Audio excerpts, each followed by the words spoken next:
I have to say one other thing. Please take note. When Donald Trump says that, it's a hellhole in Chicago, when he says that there's crime rampant across Chicago or Illinois, it's a complete BS.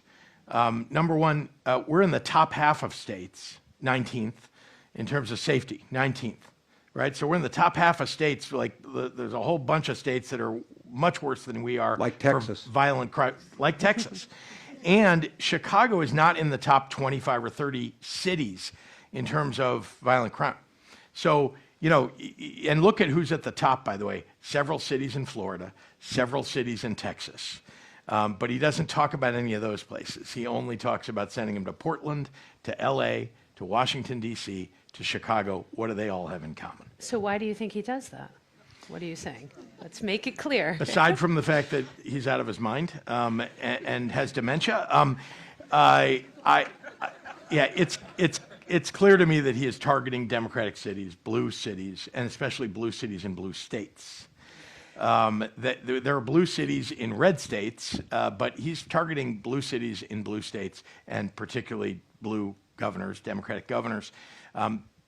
I believe that there is a much more nefarious reason that he is not stating, which is he wants us all in big cities to get used to the idea that it's okay to have military on the streets.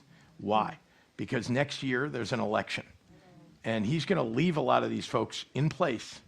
And when we have elections, because he threatened this in 2020, number one, he's going to guard the polling places, so you're going to see soldiers outside your polling place. That's going to intimidate a lot of people, and especially it's going to intimidate people who are not Republicans.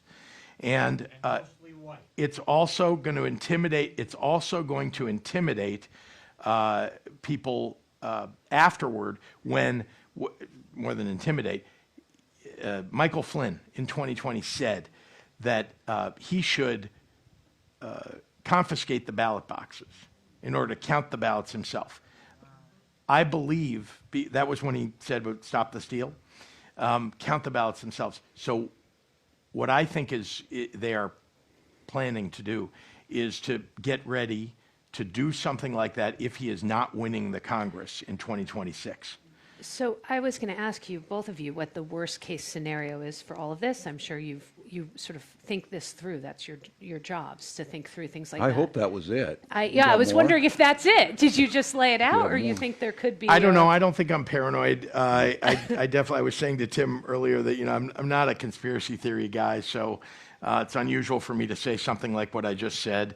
But I think you could piece all that together, because remember, they also called for all 50 states, the DOJ called for all 50 states to deliver their voter rolls.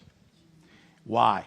They haven't told us why, but we know. What they're looking for is an excuse to say that there's fraud in the election in 2026. That is the real purpose. So put all those things together. That is what I think is really going on.